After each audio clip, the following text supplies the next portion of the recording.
Shivati Bhaktivedanta Swami Namaste Saraswati Devani Gaurani Prachand Nirvishesha Shunyavadi Pashkatye Duhatara.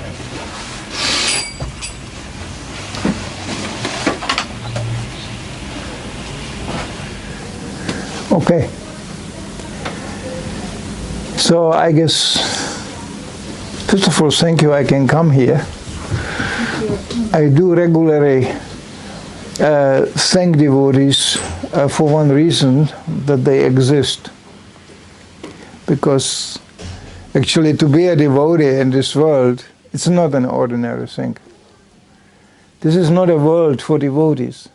We are in a foreign, very strange place where the majority, absolute majority of the individual souls moving around us is in a complete conditional state, completely unaware who they are, where they come from, what the meaning of life is. And even they talk about these things. They do. And they show some interest in this regard. There is never lack of cheaters and all kinds of people who pose themselves actually as advisors in a field which they have no idea about.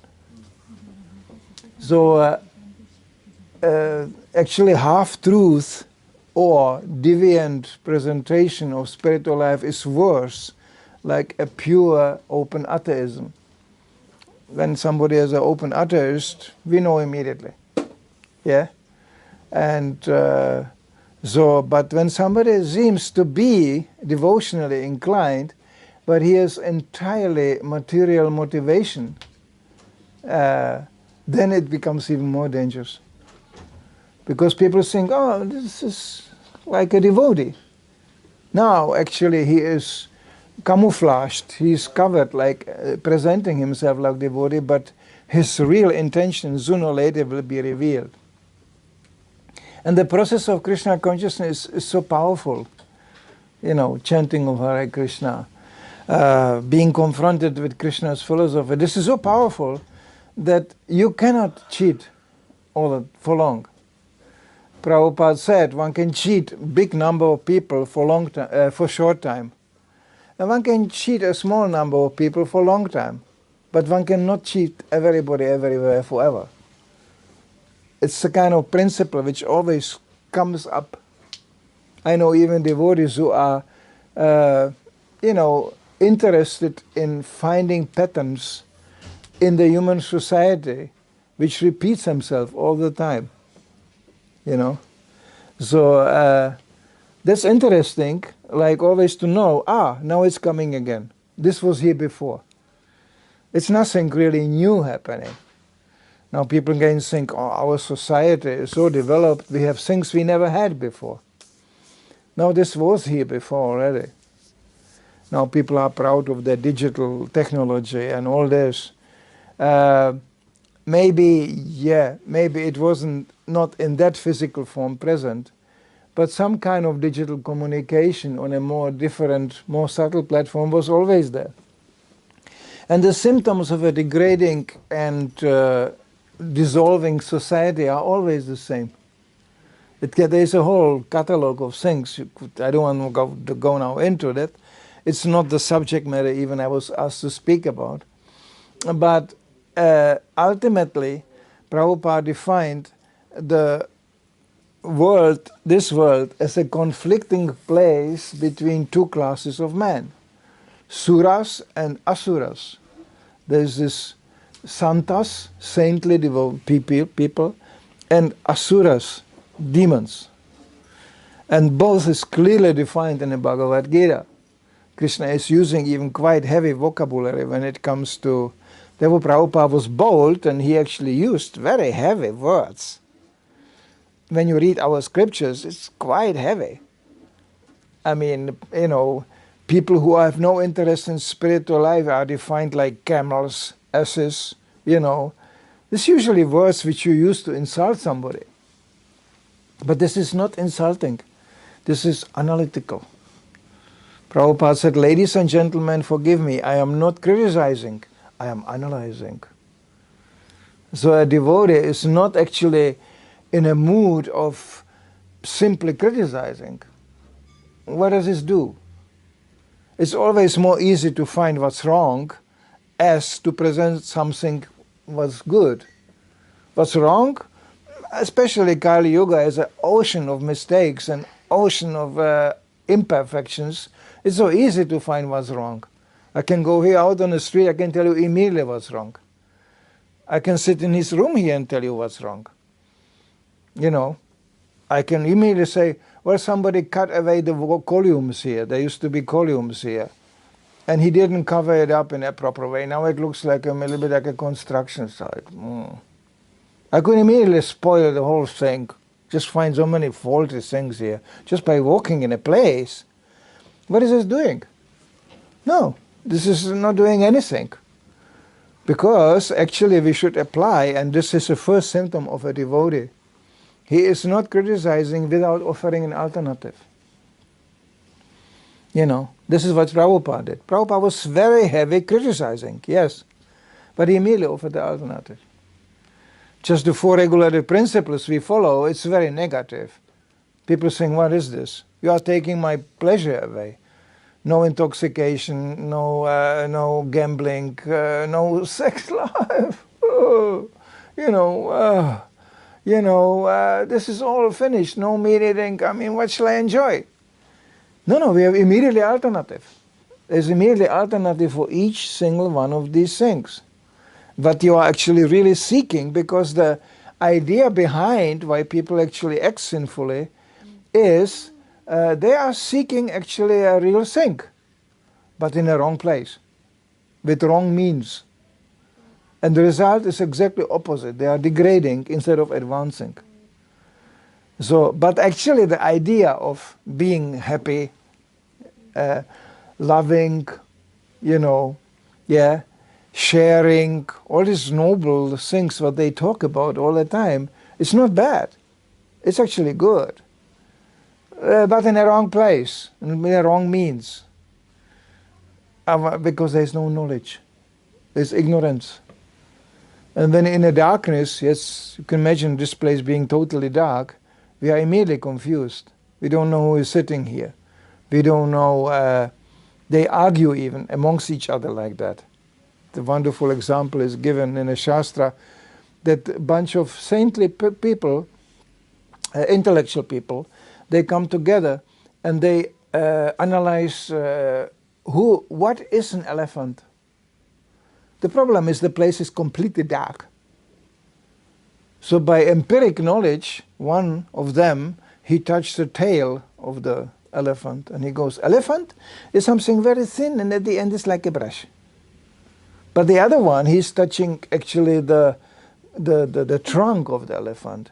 He goes, well, you are right, it's long, but it's not a brush at the end. It's wet, because he's at the trunk. Another one, he's embracing the legs of the elephant. He goes, you are all wrong. Elephant is something round like a column, big. And then another one touched the ear of the elephant. He goes, you are all nonsense. It's ear. Elephant is something floppy, like a curtain. Well, they are all in one sense touching the real thing, but because it's dark, nobody knows. So the idea we hear all the time where people are inclined, what they are actually talking about are not really bad all the time, but in the wrong place, they are in darkness. When the light goes on, then you can see the whole elephant. What is actually an elephant? So Krishna consciousness is like that. It's all encompassing. It's not knowledge about this and knowledge about that. Actually, anything problem what they are addressing, immediately we can supply alternative in Krishna consciousness. If you study Prabhupada's teachings and his words, he had the alternative for everything. Even for abortion or contraceptive middle. You know what his alternative was? Brahmachari, celibacy. That's the ultimate contraceptive means. No sex life.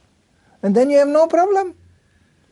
Sex life can bring so many problems, we know that. from sexual disease up to completely unexpected children appearing, that can become very complicated. So, but what the solution? Yeah. But people say, no, that's not possible. It's impossible. Well, we have a living proof that it is impossible, actually. And the whole idea, I don't want to go now more and more in detail, because actually in Krishna consciousness we can go very much in detail to the basis of the whole problem. Yeah. What is ultimately glorified as sex life is an expression of loving feeling. Well, what about if there are other ways to express the loving feeling? Usually at that point women know much better as men what I'm talking about. Because they want love, they get sex. And after a while they realize, well, this is just exploitation. Somebody else wants to enjoy me, Therefore Bhagavatam is so clear about this. It says that sex you can have even with a cow, or with an animal. It fulfills the same need. It's so impersonal. It's completely impersonal, actually. But you look for personal thing, for personal love, personal affection, personal care, personal protection. This is all what we are looking for, but in a wrong place, with the wrong means. The whole matter, this is just a very extreme example, but there are so many things. It's sometimes pathetic what you see, what people are looking for, actually, in a good way. But wrong place, wrong means, and no wonder they end up being frustrated. They want pleasure, they get misery. They want association, they get conflicts. They get isolation. Instead of association, they take isolation. And all this is happening all the time in front of our eyes. You want to taste something nice, well, you have to kill somebody.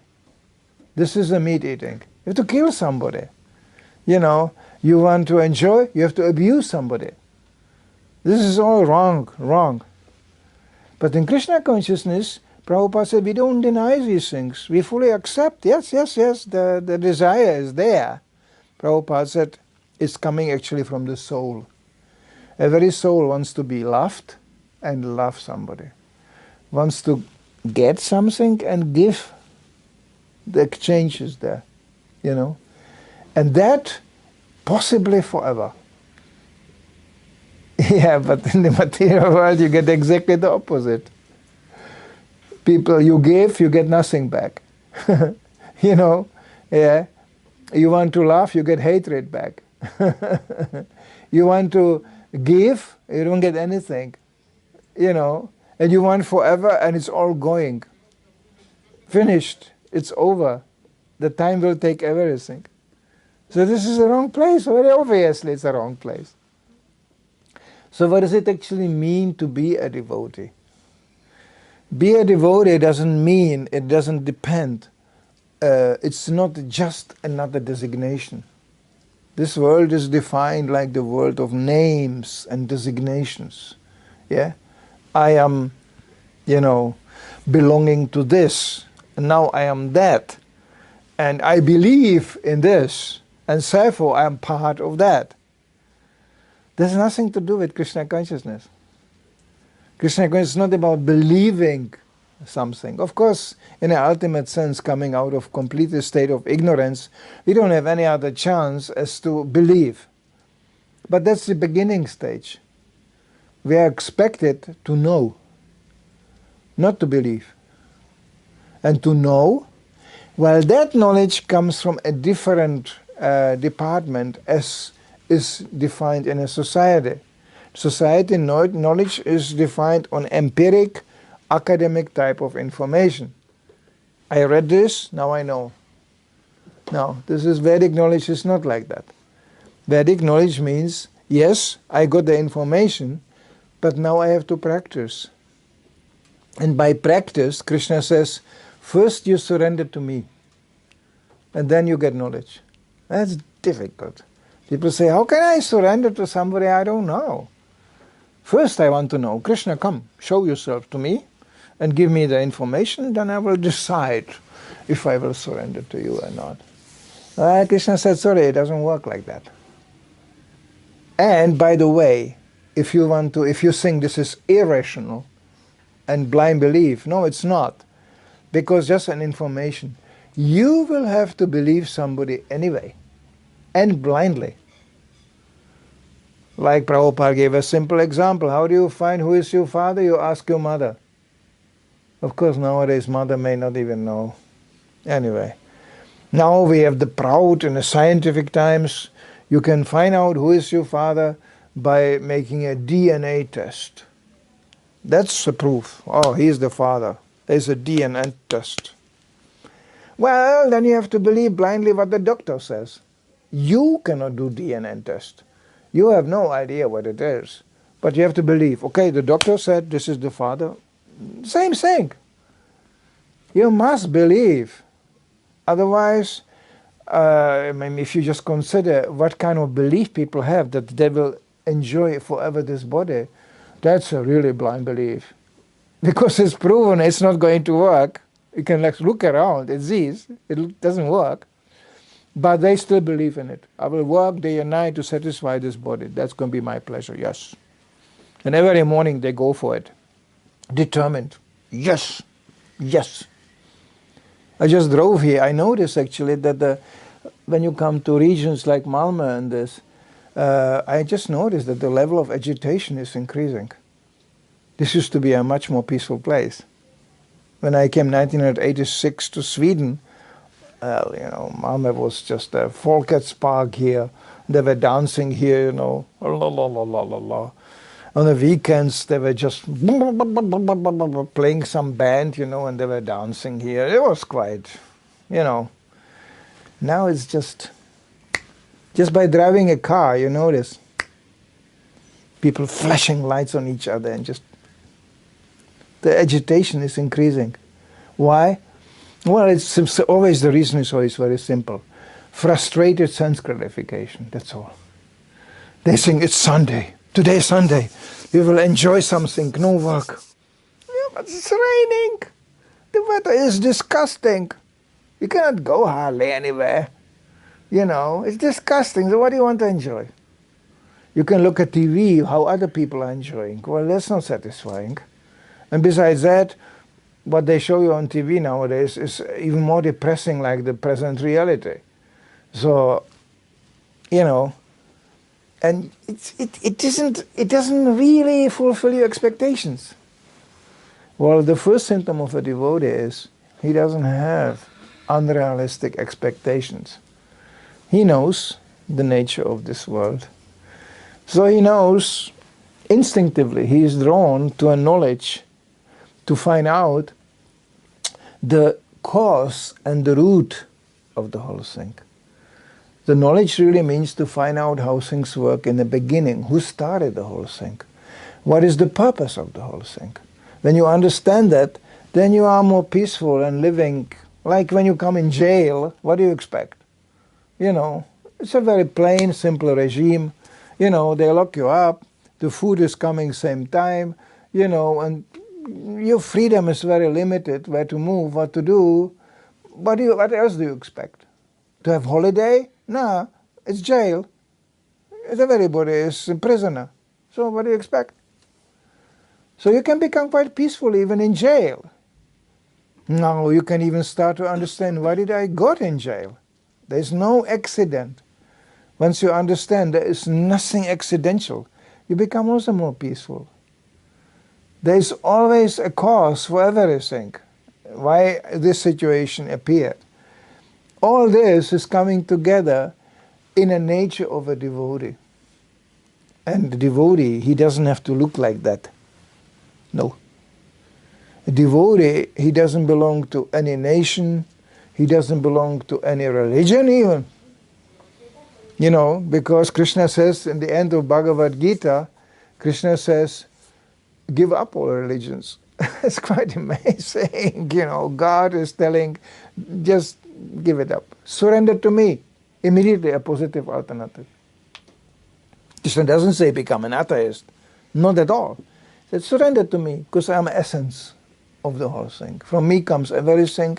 I am the supreme controller, I am the supreme enjoyer, and I am the supreme protector. So just surrender to me. And that's finally what Arjuna did in Bhagavad Gita, and he was protected. He was doing the right thing, on the right time, the right place, because he was directly under Krishna's direction. That's what a devotee is seeking. Now, religions in themselves they are valid. It's a different ways how to approach and address God. We are fully respecting that, yeah. I was just I just saw on the internet, this was never here before, in Sweden, that somebody on the internet just sits there and recites Quran all the time. Quran recitation. And actually, I know from devotees who went in to the whole thing, I'm not knowledgeable about Quran and what that, but they said even the rhythm, it's chanted, it has actually Vedic pattern there. It's the way how, And I was thinking if all Muslims would just sit down and chant Quran, it would be actually not so bad. Unfortunately, they also do other things. So that's very unfortunate. When religion becomes political tool, and religion, Prabhupada said very simple, religion without knowledge, that's fanaticism. And fanaticism is always bad. It always tends to be abusing somebody, or it just always ends bad. But philosophy without religion, that's just dry speculation. It also doesn't do anything. So in Krishna consciousness, and we can say boldly, it's the only place we find synthesis of these two things. There is sound philosophy, and there is also surrender to God. And you may not believe it, but you don't have to be very politically informed. But when you see the struggle between two parties, globally spoken, it's always the godly ones between against the atheistic ones. Yeah. And I'm very pleased to see that actually it's even in the media sometimes coming out. The media usually is controlled by demons. I'm coming from a generation when I was 16 years old, I didn't believe one word to anybody. Not one word. That was also bad because some people, I maybe met some people who want to tell me something good. No, not one word. I was 100% cynic. And I was not alone. I'm coming from a whole generation of people like that.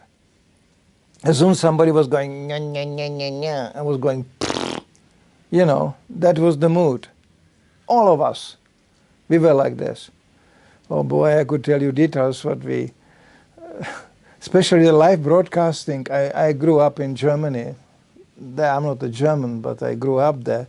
So they had every morning, was live broadcasting from the parliament. A German politicians, they can sound very, very official. The Germans are very good in official presentations. So they go, meine Damen und Herren, When I was later on entering an artist community, we used to put such a TV in the big hall, where the live was, and we were trying to hit the politicians speaking on a TV with some kind of rotten vegetable. Everybody brought something with some rotten things, until the whole TV just disappeared under the rotten vegetables. That was artists do sometimes crazy things like that. So for us, it was just anybody, whatever body said, don't believe it. And very often we ask questions which nobody could answer. I had to write in a school an essay with such a stupid title. Why should we go on holiday? I was going, who? Just the title was so stupidifying that I wrote, yes, why? And they gave it back. That was my literary output. The teacher was quite upset. He forced me to write it again. So I wrote something. I was very literary active, and I read many, many books, crazy books. And then, I wrote pages and pages of completely horrors of what can happen on holiday. just a ghastly reading, just to, and the teacher, he thought literally was interesting, but he didn't say anything anymore.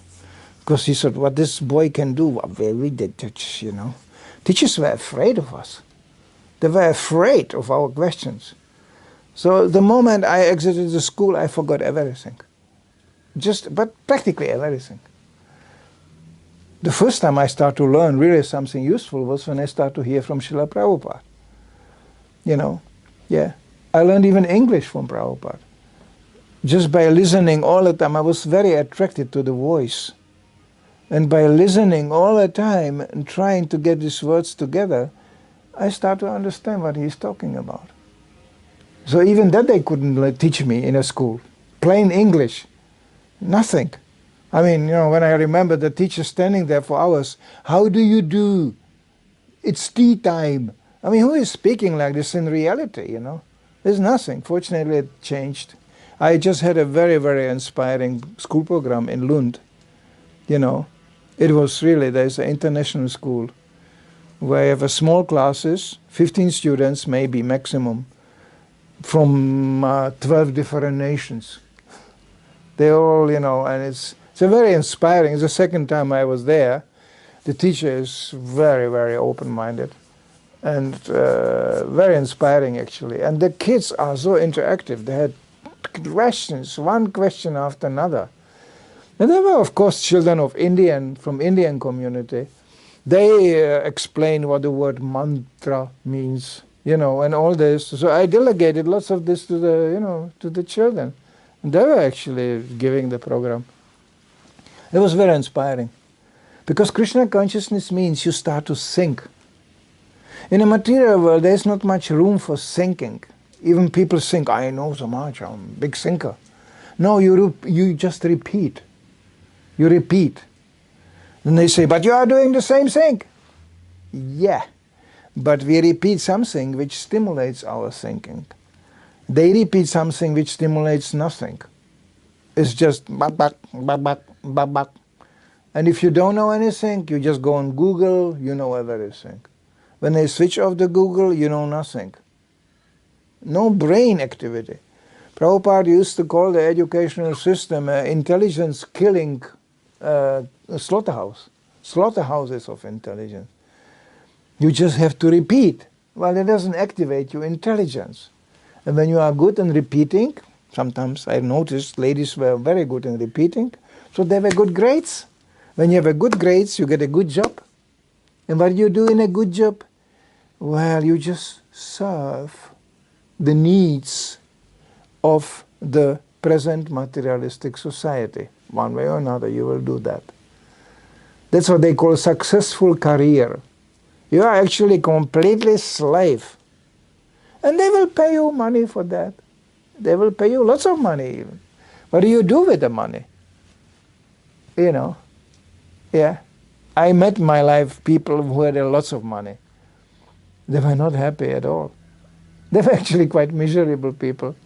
Because when you have money, everybody wants money from you. And when you have money, everybody envies you. And actually, when you have money, you don't have friends, really. Because they come because of the money. If there's no money, no friends.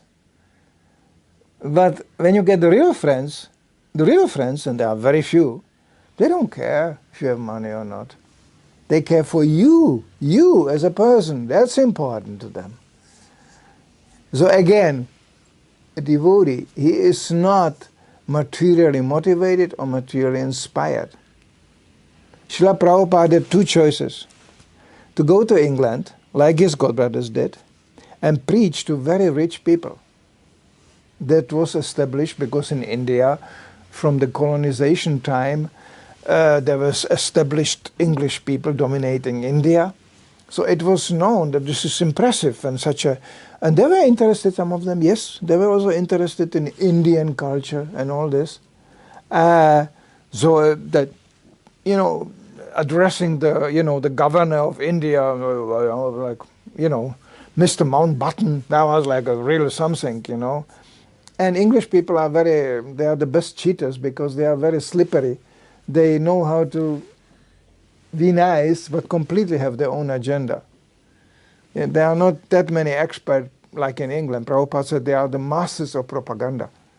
They know how to, they can express themselves very politely and be extremely cruel, So Prabhupada had the choice to go there and make a presentation to lords and to big people. And they will give him even quite some money. Why not? They have enough of this. And that will be the end of the preaching. Nobody would join really Krishna consciousness. Prabhupada describes in lecture, my godbrother did that, and they spoke to one of the lords. And he asked them, can you make me to a brahmana? And they said, of course. Thanks to Bhaktisiddhanta Maharaj and his preaching and all, it was clear that Krishna consciousness is for everybody. But you have to follow these 4 regulative principles. And the Lord immediately said, impossible. That's my life. That's my pleasure. So they're going, okay, no more brahmana. That's it. That would be the end of the preaching. Why did Prabhupada choose to go to America and preach mainly to people who looked like anything else as being qualified to accept Krishna consciousness? Hippies, addicted to drugs, illicit sex life.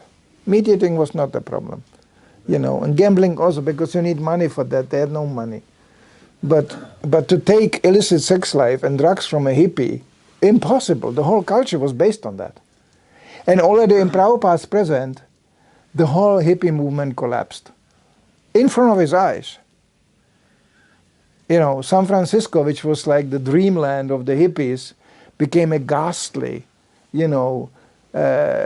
disgusting town full of drug addicts lying around on the streets doing nothing. Yeah. So I remember that one even Czech filmmaker, he went there and they want to make movies about hippies. And he was completely shocked. He said, you cannot make movies about people who sleep the whole day, and at night they wake up just to consume some drugs and have some sex and then they go to sleep again. How do you make a movie about that? So actually he was quite tricky. He rather made a, movie about the parents of the hippies, which was more interesting because these people were actually also flirting with the drugs, but in a more tricky way. Anyway, it's a detail, but, so, so the whole movement, Prabhupada said, even we don't like hippies, we like happies. Because the hippies were actually ending up being extremely miserable people. And the whole idea was to be happy, free and happy. What was the result? Completely addicted and unhappy. So this is how the whole hippie movement collapsed completely. Very quickly, actually, it degraded. So Prabhupada presented the alternative. So why did he actually preach to people like that? They had one quality, which other people didn't have. They were searching. Originally, the searching, the drugs even were because of searching. It was not because of escaping, just smoke something and like the hashish people, they always say, hashish make you completely passive, but what do I care? You can just go to Denmark over here, Copenhagen, you find plenty of people like that. They are considered the most happy of people on the planet. You know why? They don't know one damn thing. They are completely... That's it. I'm not saying everybody, but that's the mood. So it's happiness and ignorance. There's no such a happiness, really. So why did Prabhupada do that? Because he saw they are searching. And he was very open. You may still think, oh, here we are sitting, just few people gathering, chanting Hare Krishna. Not some really huge Hare Krishna explosion and revolution in Malmö, isn't it? No.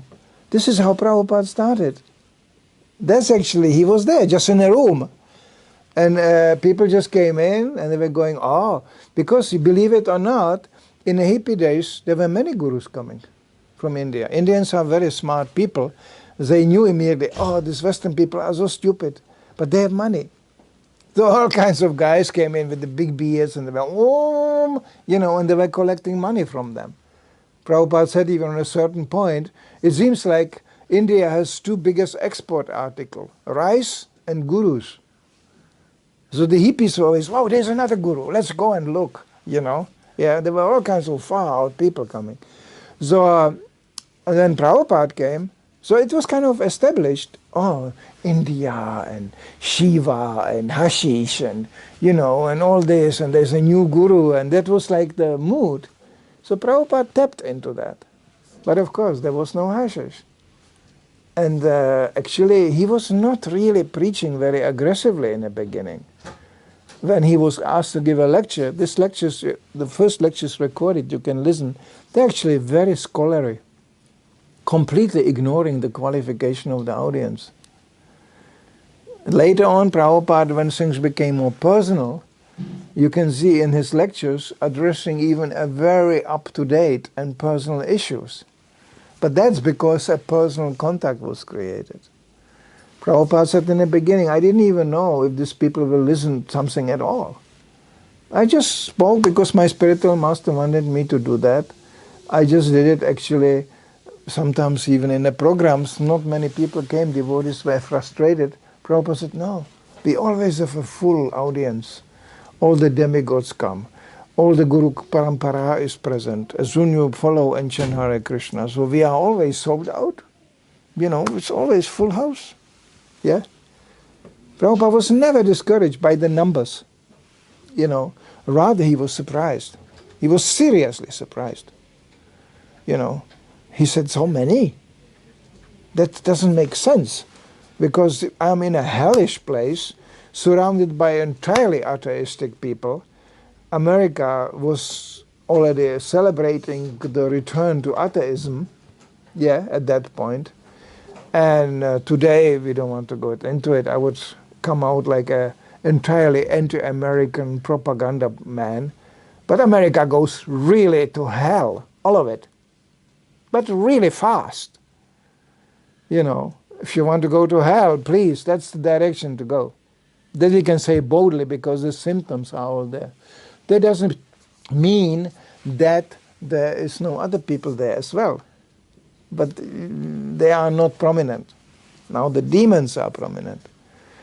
And in America you can see it very clearly, the struggle between the godly ones and the atheistic ones, it's becoming more and more polarized. I believe, this is just my belief, it's much because of the presentation of the devotees, presence of the devotees. We are not here to unite society, we are here to polarize society. People don't like to hear it because it's all one and the same and we're all loving and new. No. We can unite society on Krishna conscious principles, no problem. But who is going to accept that? There will be people who will be very agitated by that and they will automatically take opposition. Naturally, because they're demons, or influenced by demons. That's called more the innocent type.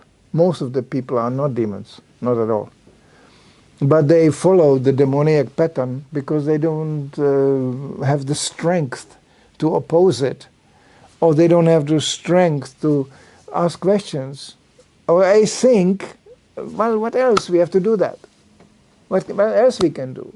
Yeah. No, we can. Prabhupada said, we can and we must. Now, Prabhupada was realistic. He said, this is not going to happen overnight. Gradually. That word gradually he used actually quite often. When I joined this movement, I was 18 years old. The word gradually, it doesn't exist. For 18 years old people, usually gradually, what does it mean? It's not happening, so it's gradually, what is this? But actually, Prabhupada used the word quite often. Now, when you get older, then you understand more the meaning of the word gradually. It's actually, you have to be patient. It's practice, that's what we do, and patience. We are expecting, because this is descending movement, not ascending movement. We are living on the descending mercy, mercy of what we got. And we just pray that we can utilize the mercy we are getting in a proper way, understanding even the meaning of that mercy we are getting. And this is another symptom of a devotee, is he understands everything to be God's mercy, positive or negative. He doesn't have any discrimination in this regard. Whatever comes, it's Krishna's mercy. Of course, like one devotee told Prabhupada, I lost my wallet with all the money. Well, it's Krishna's mercy. Prabhupada said, no, this is not Krishna's mercy, this is your own stupidity. There's a difference, okay? So, like in India, you meet it all the time. It's all God mercy, all God mercy. Yeah, ultimately it is, ultimately it is. But we have a choice to be made. And we have to have initiative. And Prabhupada quoted that Christian saying that God helps those who help themselves. So first we have to show Krishna, I would like to do this. Is it correct? That's another symptom of a devotee. There are so many. Devotee asks always for verification of his actions. He verifies with Guru, Shastra and Sadhu. That means he knows and seeks that there must be spiritual guidance. Now somebody says, but I am not so strong to accept that guidance. But when he is serious, Krishna will give him that strength automatically. You will automatically seek guidance because you need it. You need it and you strive to come close to God. Then Shastra, the scripture is there. This was Prabhupada's major task to give us his books, because he knew the books will survive. I will go, but I will live forever in my books. That's what he said. So that books is there. And then sadhu means actually, primarily, it means the disciplic succession, the line of teachers. And then of course sadhu also means association with devotees. But what kind of association again? Prabhupada didn't advocate indiscriminate association. He writes in Chaitanya Charitamrita, using the example of Lord Chaitanya not accepting prasad which was cooked by Mayavadis. He was even refusing to even eat this. But they were sannyasis. They were in renounced order, serious. And Lord Chaitanya didn't want that kind of association. He didn't even accept it, the prasad they offered him. To make clear that Prabhupada said it, even somebody who is practicing an impersonal path, they are actually such people who are serious. And they for them, the principles we follow, they are the same principles. They know without following these four regulatory principles, there will be no spiritual life, really, ultimately. So they follow all this and they are renounced in their way. But Prabhupada said we should respect them but not associate with them. So we have to make choices even in this regard. There should be a discriminate association. Because we saw sometimes even a very nice devotee coming in a bad association, well, he becomes a bad devotee. It's contaminating. You get because the first thing a deviant person will do, he will establish new rules and act like join in. He will not join you. He wants you to join him. And when you naively follow this, well, Prabhupada gives an example of a devotee who is actually victimized by his old habituation. He was a smoker, and he gave it up. He became Krishna conscious, and he comes in an association of smokers, a preaching program. People sit there, you cannot choose when you preach, you cannot choose, you don't know who is coming. So they are just, and they go, oh, this is very nice lecture you gave here, And then they go, what does a smoker do? When he likes you, he offers you a cigarette. That's for him very precious, that's very good. So he offers you a cigarette. And the devotee goes, yes, Krishna says in the Bhagavad Gita, thank you very much. And suddenly you realize, I'm smoking too. Because out of habit, because he used to do that. For him, it's so natural to have a cigarette sticking out of his mouth. So he goes, I'm smoking, and he throws the cigarette away. Prabhupada said that kind of fall down is forgiven, because it's accidental, it happens. Like, personally, I was very lucky because I grew up in a totally non-smoking family. My father, and he was a musician, artist, all his friends were smoking like anything. But whenever they came visiting us, I remember that very well. I was in this age, and I remember. And my father was very polite. He offered them even an ashtray, and they were like talking. While they were talking, he was already opening the window. And when they left, the apartment was ventilated at least for 3-4 hours totally, and it was even ice cold out there. I was freezing, I remember, until the last inch or of nicotine was out of the door. He couldn't take it. I later on found out why, because he had his grandfather was very admired by him, but he was smoking, and he died because of throat cancer. So my father never forgot that. He lost his biggest worshipable authority because of smoking. So he was totally against that.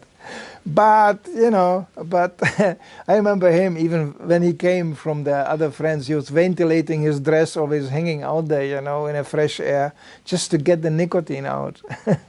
And I never saw him drinking, really. He said, this is ridiculous. And I asked him later on, all your friends were drinking and smoking, why didn't you do that?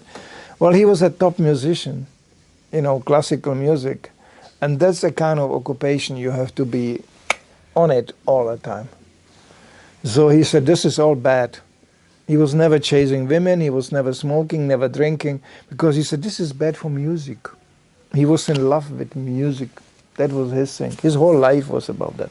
That's just, my story. I was lucky, because, and actually the result of this, I cannot stand much of a classical music. I grew up with that thing, so I'm quite allergic. You play some, some Beethoven to me, I get goose skin, because I just grew up in this halls. I was in this age. I couldn't sleep so peacefully like he does in a program. I had to sit in a music hall in this age and listen 6 hours of a concert of Wagner opera. You have no idea what a torture it is for a small child to do this. I hate opera. Yelling there, oh, for hours on a stage. I couldn't even understand what they are doing. And big bang, always just bang. It always knocked me down from the chair. And I was going, I cannot stand it until today. And I knew the people who were doing that very, very often, very degraded characters. I mean, I don't want to go now into this. It's not a lecture, but it's, this is what you get down the road. So all the way out there, devotee is somebody who is always seeking the reality, the reason, wants to see behind the whole thing. Like I was obsessed with painting. But actually I found out the painting in itself is for me. I mean, I walk into this room, actually, who's painting? Is somebody present who is painting here or no? Yeah. Painting here? Yeah, I immediately see that. I get, I immediately get this and that, instantly. This is my world, I know the color composition, I know the things, I know how the brush was held when you paint it like that. I know the graphical design behind the whole thing. This scenery is all boom. My senses are just completely in it. This was my world. But ultimately, I was not so fascinated just to paint and decorate. Actually, artist is considered in a Vedic terms a decorator. He should just make something nice. No, I was painting because when you start to paint, you get much more into details and you start to look behind the whole thing. Yeah. I end up in a mood, I wanted to paint the mind. And I want to paint the consciousness. These issues were starting getting very important to me. How do you paint a mind?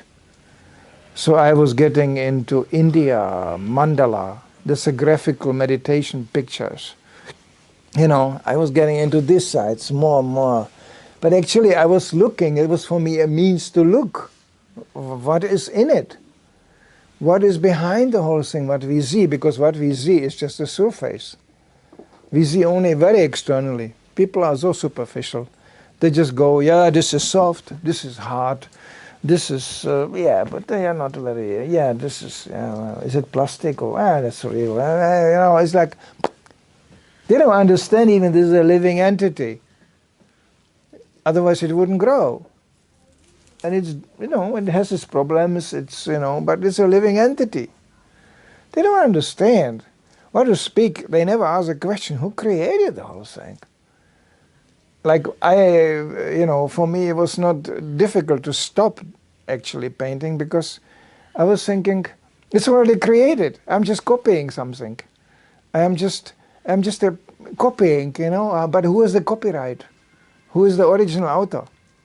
That was the starting coming up. Looking, look at this flower. Can you make something like this? No. It's why is the flowers? Thousands of different flowers. Yeah.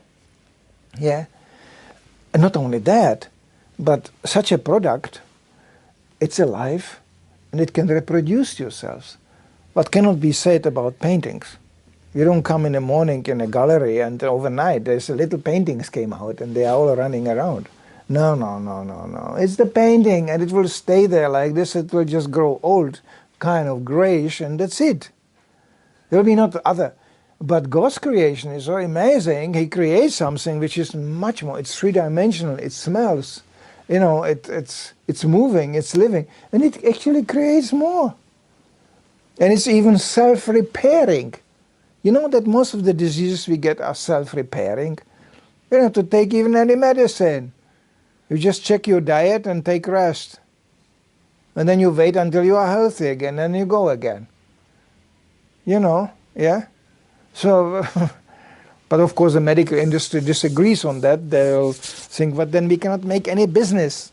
If everybody just waits until he gets healthy, then we cannot go. The pharmacy business is a very good business. Yeah? So they invent things, but actually it's just same thing again. They tell you medicine, they go, that will cure you. No, this will forget that you are sick. That's all what happens, actually. Most of the medicine is just painkillers. That's it. But it doesn't solve the problem. The pain is still there, you just don't feel it. And you go, oh, that's very nice. Now I am cured. Because you don't feel it, yeah, but the problem is still there. And Prabhupada, again, went to the basis of the whole thing. Is the birth, old age, death, and disease. That's the real problem. What you do with that? Do you have some medicine for that? Really? No, you don't. Because nobody can violate these rules which are here in this material world. Whoever is born will die. From the highest platform to the highest planets to the lowest, it's all places of birth, death, old age, and disease. Nobody can change that.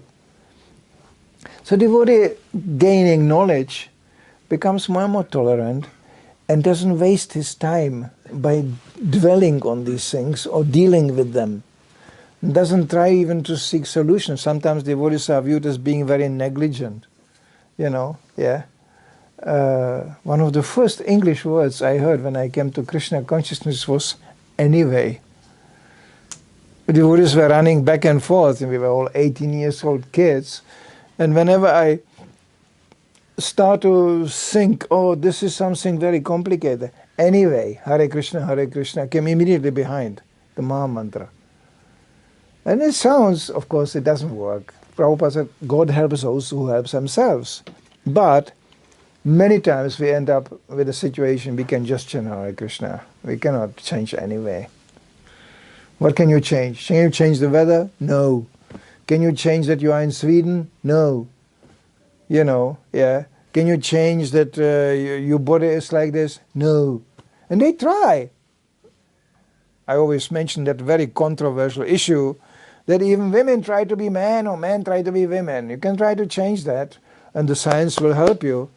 Okay, does it work? No, it ultimately doesn't really work. It just costs lots of money. And you die much sooner.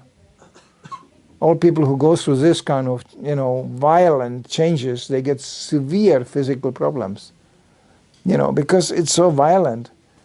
So why not just accept? Yeah, that's what it is. I could go more controversial in a field where people go, like about sexual orientation and all this. And we agree, yeah, there may be people who are strangely, differently sexually motivated, even they live in a particular body. There may be such a people. Minority, it's very few. But it still doesn't mean that you cannot become a devotee. Why not? And you met people like that. There are areas I was preaching in where, it gets very concentrated. So what? The important was, are they interested in Krishna consciousness? And of course, when such a differently sexually motivated men want to join the brahmachari ashram with only men, well, that's not possible. Sorry. Because he will be sexually oriented there. And that's not possible. But I met very discreet people of this sort, who were just chanting Hare Krishna, understanding, yeah, it's my karma. What can I do with that? Can I change it? No. There is one little news which devotees sometimes forget. We cannot change the nature of the body.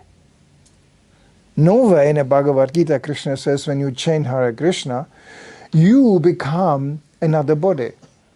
Or you will change your body. No. As a matter of fact, Arjuna wanted to do exactly that. He wanted to become a brahmana. Go in a forest and meditate. Be peaceful. Because the only time non-violence is advocated in Bhagavad Gita is when it describes the nature of a brahmana. Otherwise, where's the non-violence in this? And all Bhagavad Gita was spoken, so Arjuna finally starts to kill people. But again, he was a professional soldier. That's not for everybody. What you do with Krishna consciousness, that's an individual thing. But to become Krishna conscious is for everybody. Krishna says, he doesn't specify anything. He says, whatever you do, whatever you are, and whatever you offer in sacrifice, sacrifice it for me. That's the principle. And he doesn't specify what, because people have a different possibilities to, and different bodies, what they can sacrifice with. Yeah? So there's no need even, this is so annoying when even devotees get into discussing which body is better, and this body and that nationality and this thing and that. What is this? But there are different nationalities, and I can give you a whole tour around Europe alone to describe how differently devotees practice Krishna consciousness. And Krishna consciousness is received differently. If I go here on the street and will chant Hare Krishna, well, how many people will actually be interested? Not many, for sure. If I do the same thing in India or in Russia, what to speak of other places, there will be immediately people going, what is this? They will even copy what I am doing without knowing what I am doing. They will be spontaneously attracted, just from the heart. So there are places like that, yeah. And there are places when you chant Hare Krishna, you are considered even dangerous or crazy or, what is this? Nobody is doing it here. Why are you doing this? Where is this coming from? Why are you dressing like that? In India, yeah. Well, nowadays, even in Russia, you find in the regions where there's so many people chanting Hare Krishna, devotees don't even know how many devotees they have there. They asked me to stay in Russia, and I actually didn't do that. Because if I would stay in Russia, I would stay there for the rest of my life. There's no way. It's easy to go, it's actually not so easy, but it's quite, you can go in Russia and be there, but you cannot come out. It's impossible. It's like, there's so many devotees everywhere. And again, and I'm not saying what kind of devotees, there's discriminations. We have basically three kinds of devotees: Kanishta, That's sympathizer. He's not actually a full-hearted devotee, but he looks like that. And he can be even very learned, he can be very good in rituals, but his faith is not very strong. And then you have a Madhyamadikari, that's the one who actually has a very strong faith, even not fully academically educated, but he has a very strong faith, and he knows exactly who is a demon, who is a devotee. He knows. He will instinctively know that immediately. That's Madhyamadikari. That's basically what this movement is about. And then you have Uttama Adhikari. That's again a sort of devotee. You will not recognize him because he doesn't really preach. He thinks everybody is part of God already. He realized that. So he thinks, well, they are all in one way following. Krishna says in the Bhagavad Gita, one way or another, they all follow my path. Even they know it or not knowing. So, but Prabhupada wants us to become, and he actually, Uttama Adhikari comes down on the level of Madhyamadikari to be able to preach. And preach means discrimination. Means actually, yes, this is a demon, this is a devotee, and these are the innocent people we should inform about Krishna consciousness. That's another symptom of a devotee. There's a whole chapter of Bhagavad Gita, not just one chapter, but here and there Krishna always says, that's how a devotee acts. This is the nature of a devotee. This is a qualification. And he doesn't specify which devotee. He doesn't even specify in where he lives, what he does. He's preaching about consciousness. So there's a godly consciousness and demoniac consciousness. That's basically the division line. And we should be careful because it's described in the Shastra in Satya Yuga, way, way back, there was practically no demons. Everybody was spiritually oriented. Treta Yuga was already some demons, but they were living in another part of the universe.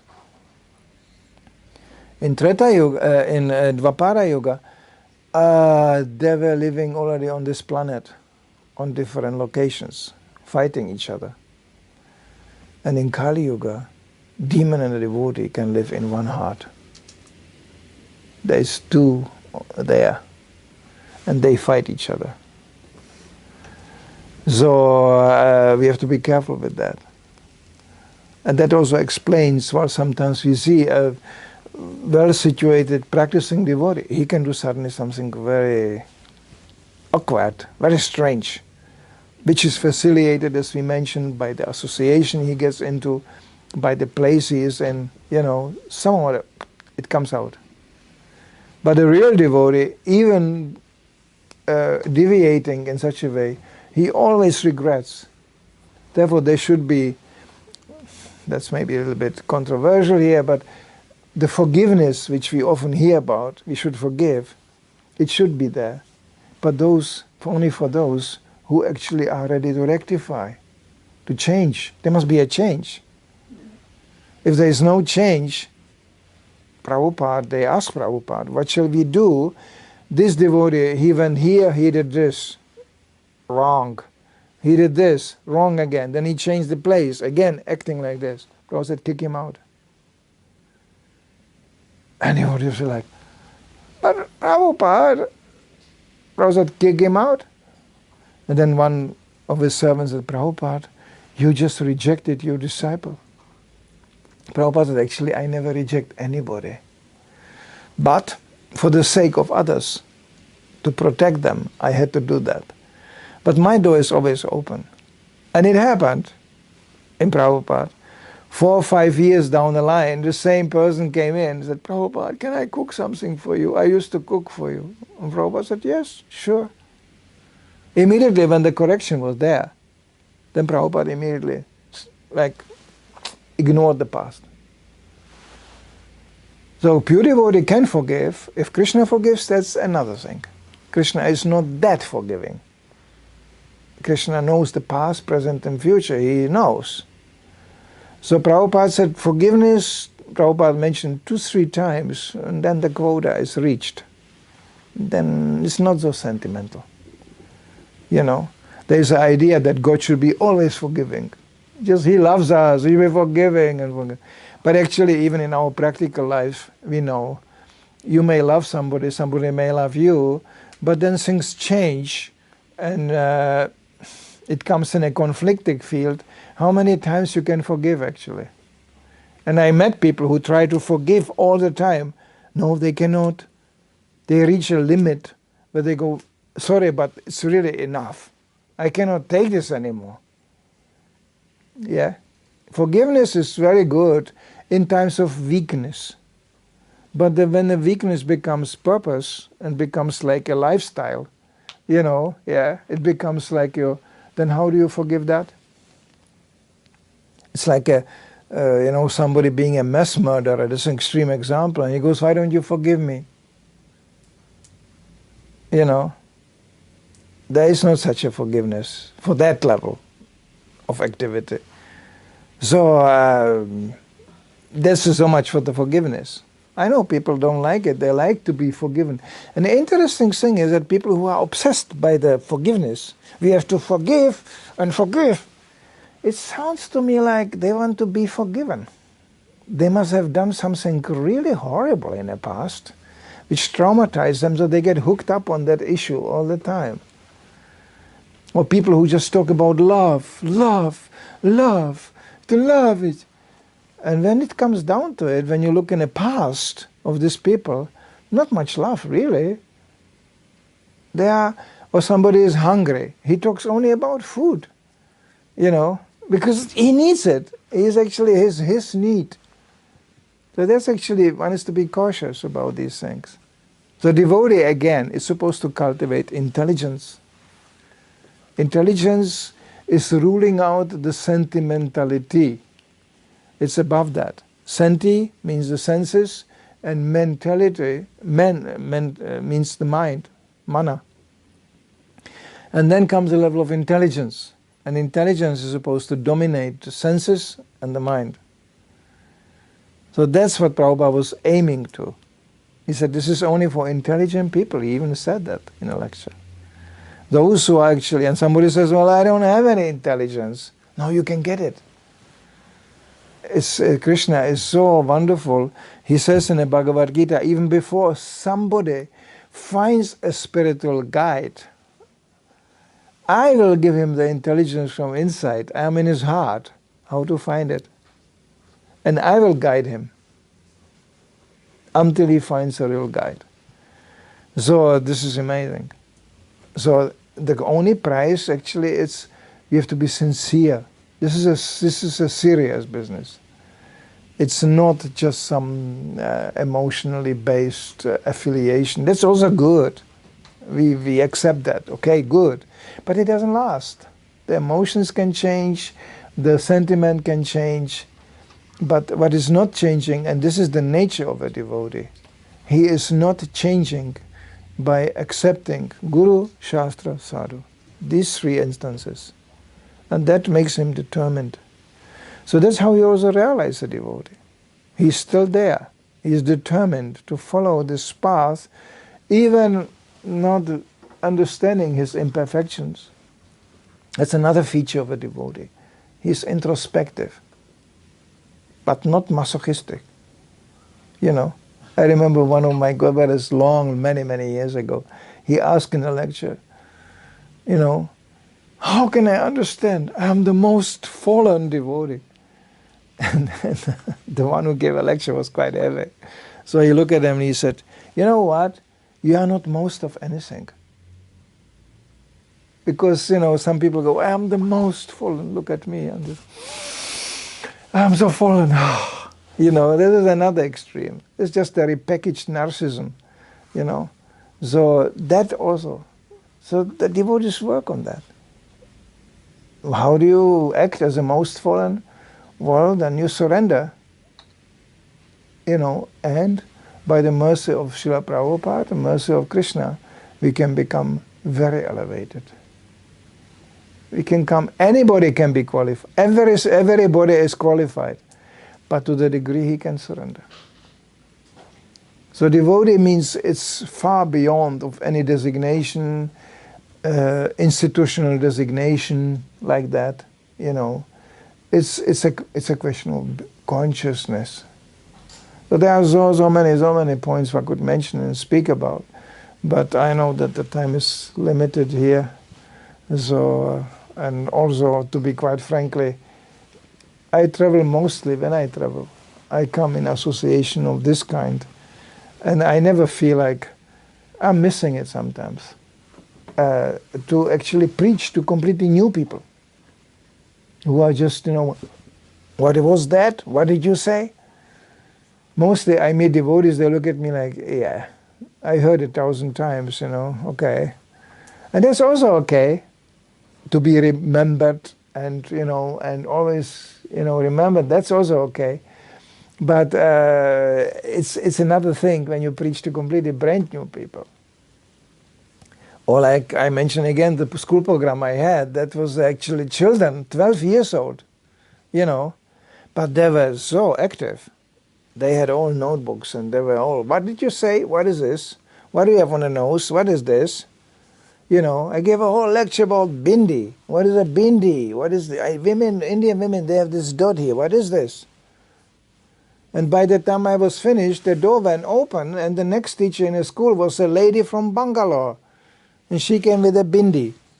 So I just said, ask her. And then she gave a whole lecture about bindi, like that. It was a very funny program. It was like self-manifesting illustrations coming all the time. It was very nice, actually. So, yeah. So this is also, there's another level. And actually, we should never forget that we are not supposed to just to sit here and inspire each other. That's good. But we are also supposed to go out and inspire others.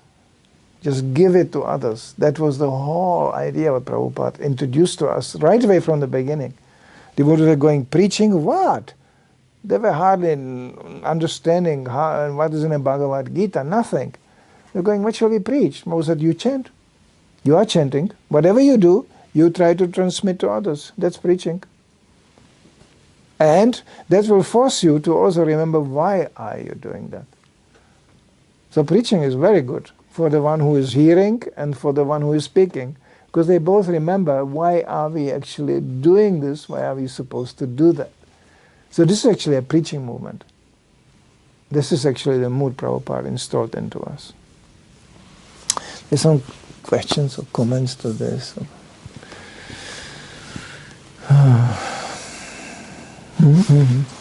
In the beginning you said that belief is the first stage, but then you come to knowledge. Yeah. Can you just share your personal experience? How do you define this is a knowledge? Knowledge? Not another level of belief. Knowledge is, there's two kinds of knowledge. Jnana, that's the theoretical knowledge that we get from the books. And then come vijnana, means realized knowledge. And that's how you realize actually, yeah, I have knowledge. Because you have you don't do so, you change your life. Because of that knowledge. It's scary when people realize that. Some people get scared. Because they think, once I know this, how do I forget it? And you cannot forget it.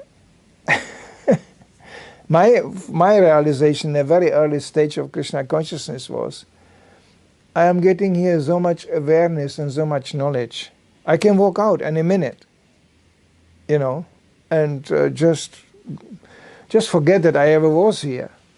But I cannot forget. So that means to the rest of my life, I will just be a cheater of myself and others. I will just cheat consciously. So I couldn't live with that thing. Impossible. And the beauty of Krishna consciousness is that you speak the truth. Now how far you realize the truth, that's another thing. But you speak the truth. And that is such a nice feeling. It makes you very light. Because when you cheat, it's a very hard work. First you have to invent some lie, and then you have to defend it in front of others, who will probably quite easily find out that it is a lie. And then you have to be constantly in this defensive regime. Fear. There's constant fear. But Prabhupada said you judge advancement, your advancement of Krishna consciousness to the degree you are not fearful anymore. Fearful of what? That somebody will prove me wrong? Well, try to do it with Shastra. Try to prove the Shastra wrong. Good luck with that. Or somebody will try to make me looking stupid. Well, that's the reason why I'm here, because I am stupid. You know, people used to insult us on the street when I distributed these books. You sound like you know everything, but you are stupid. You know, just like that. And we laughed, and he said, well, you are right, yeah, because I'm stupid. I'm reading these books, you know. You want to read one too? Yeah? They were like, I told him he's just stupid, and he's even more inspired. That doesn't happen normally. When people get insulted, they just fight back, you know. But for a devotee, yeah. That's the reason I'm here, because I'm stupid. So it's undefeatable. Once you are on that level, you cannot be defeated. Look at, I mean, come on, I'm just coming from a mediocre artist background, the 18 years old confused kid. For me, it's like yesterday. They always go like, how old you are, how long you are practicing Krishna consciousness. And actually, if I would be honest, I would say, well, I just started yesterday. That I do it for 50 years and I'm 70 years old doesn't mean one damn thing to me. It's not like, you know, I'm not chanting, rolling in ecstasy of love of God on the floor. Sorry. No, it's not happening. But I know that I have to do it. I know why I have to do it. And I know that I could just sit down with anybody out there in a society, from the Swedish Prime Minister up to anybody here in Malmö. They have no chance. I can just ask them questions they have no answers for. And I can feel sympathy even. You're also stupid, isn't it? Well, me too. But I'm learning. I got something nice. You want to try it out? You know? And he has no answers to that. I can sit down with anybody on this planet and have a discussion. Big university professor. I will immediately ask questions. Where did you get that from? It sounds very interesting, it's very complicated. Or I will find he knows something which is actually very interesting. We can accommodate in Krishna consciousness easily. I don't see anybody. I don't see if he has a beard, if he has two heads or one head. He is green, yellow, blue. It doesn't matter one damn thing to me. Woman, man, it doesn't matter. Only time things become embarrassing when they push some really bodily agenda. You know. I always tell to the feministic women, just don't get so upset. Just because there are so many stupid men, it doesn't make you more intelligent, you know. It's an ocean of stupidity. It's a transgender global stupidity. That's actually what this material world is about. It doesn't make any difference. And whoever comes with something Krishna conscious, oh, that gets interesting. And if it's a male, female, even a child can... Wow, you go, oh, that intelligence comes from Krishna, that's interesting. When you get especially older, you know, you stop, you are not, when you are young, you are kind of tending to be fanatical, to divide the world, black and white, and all, dum. You like to sing in these categories. Yes, the categories are there, but defined by Krishna. I didn't create them. So, but when you are older, you start to see it's a level of consciousness. There are different levels of consciousness, different levels of awareness, and also maturity. Maturity. That means people learn something. By pain, usually pain is a good teacher. You'll know, okay, I will not do this again. This was really painful. Yeah, that's also one way to learn. So knowledge, vijnana, realized knowledge, this is what's interesting. Like for me, it's very important to read Prabhupada's books in this. But I have one problem personally. I read just 2 pages, I think how we are going to do it. For me, I was trained to put this into practice, not just reading. This is so practical, and this is so real. that actually I immediately think, okay, how we are going to do it? And there you get more frustrated because you don't find many people who think even like that. People think Krishna is very interesting. And Krishna says, whoever is finding it interesting, well, he is already worshipping me with intelligence. That's good. But it's not the whole thing. Prabhupada was criticized even for that he's doing so many things. Organizing, putting up temples, printing books, organizing. Well, you know, when you look at the Bhagavad Gita, how it ends, it's worse. It's not like Prabhupada says in one lecture that by the end of Bhagavad Gita, Arjuna tells to Krishna, well, this was a really interesting talk we had here. And it's full of knowledge. Krishna, you are the God, I know. It's wonderful to hear. Thank you very much. But as if I understand, you are the doer. You are the controller. So, thank you very much. Just control and do it. And then Arjuna relaxed in the back of the chariot and smoked ganja, Prabhupada says. It's not like that. This is not the end of Bhagavad Gita. No, the end of the Bhagavad Gita is the beginning. That's where the battle starts. And it was not easy. And Arjuna had to fight this in full Krishna consciousness. I just heard a whole series of lectures of Prabhupada on a first introduction to Bhagavad Gita, the first chapter. You find, well, what's so philosophical about that? There's account of the soldiers being present, there's account of the military array, how this was arranged, and all the names come up of the prominent generals, you know. You think, well, where's the philosophy? Oh, Prabhupada gives long lectures about that. About the trauma of Arjuna, what he had to see, his teachers, all the people he worshipped, and he even knew when this battle starts, even on my side, everybody will die. Both sides. Devotees or not devotees. They will all die here. So I'm supposed to fight this? And it's because we lost some kingdom or what? Doesn't mean one thing from the Prabhupada said actually his arguments were very valid. A devotee is not inspired to fight for what? So I can become something important in this rotten world? No. Devotees are naturally retreating. You know, yeah. I find actually many devotees when I travel nowadays in a retreated state. They start even the farms somewhere. I was just in a farm in Croatia. Boy, it's really in the middle of nowhere. And you know who started that? It wasn't even farmers. One devotee was previous police chief in Zagreb. Another devotee was not a farmer either. But they said, okay, we have to live on our own. Bye-bye. And they have children, they have families. They said, we don't want to live with our children in such a mess. So they did it. They just did it. And they are not very expert farmers even. But they do the best they can.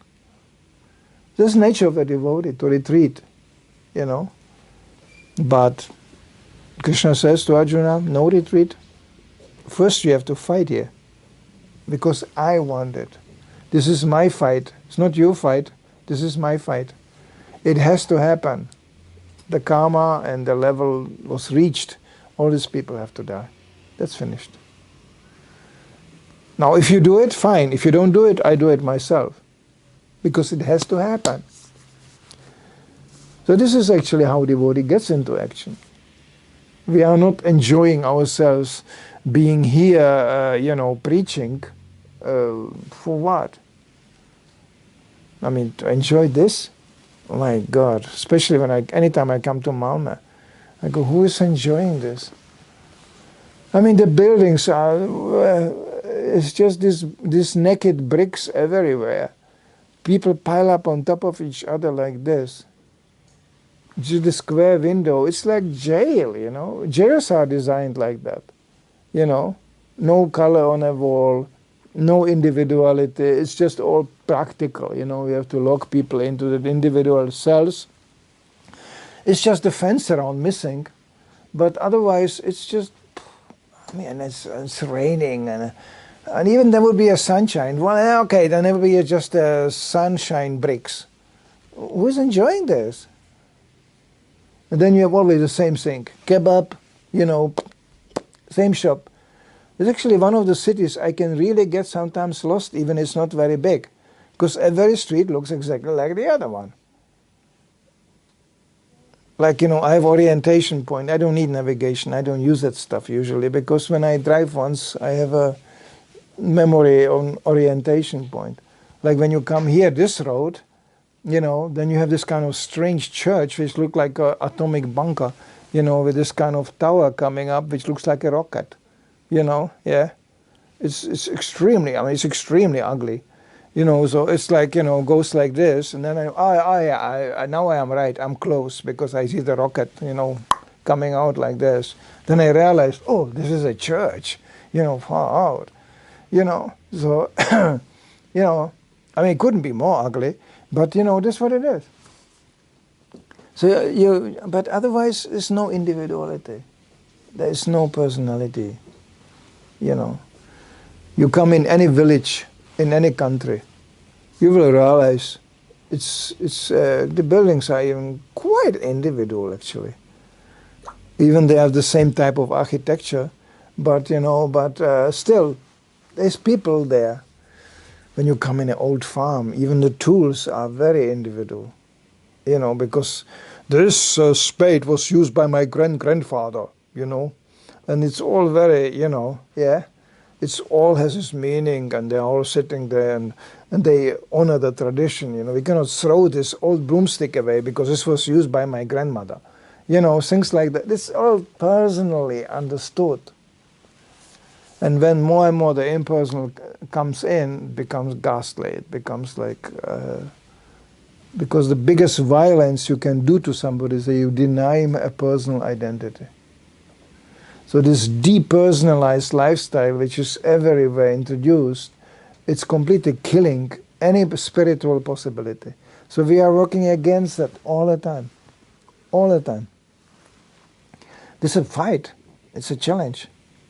To become impersonalist is easy. They don't understand me, you know, and I don't care. You know. Nobody likes me, nobody understands me, so you do it yourself. Now I will sit here alone. I don't care, because you don't care. Really, that's Maya. That's how Kali works. That's another thing. When you get older, you start to more understand why people are doing things. And when you come to the cause, then sometimes it's actually, usually it's just fear. That's all. Fear of personal identity. That's the ultimate disease, what Prabhupada defined for this world. But when you manage to take the fear away, you know, then the person comes out. That's, for me, exciting. Then I get interested. Ah, that's nice. And I don't care, again, who it is. You know, yeah. You have, and of course we have to be cautious always, but when you meet, I give an extreme example. When you meet even somebody who is soul packaged in a female body, but that woman realizes, oh, this man is not interested in sex life, he's interested in me as a person. So then the person comes out. You know, yeah. Because otherwise, it must be, I cannot, this is all theory, this is something I will never find out because I don't have that kind of body. But it must be horrible to live in a woman body. It must be really horrible because, you know, because the whole society, everybody is projecting into you that you must be enjoyable, or you must be attractive, you know, and you must be, enjoyable. And then you realize, you know, but I don't want to be just this body. Why should I always be enjoyable for somebody? It's like you are becoming like it's insulting. Now, it's not easy to get out of this, because the whole society is geared on this and educated towards that. So Vedic society is about something else. It's not about who is enjoyable. It's about, He comes somebody who is part of God. And that commands respect.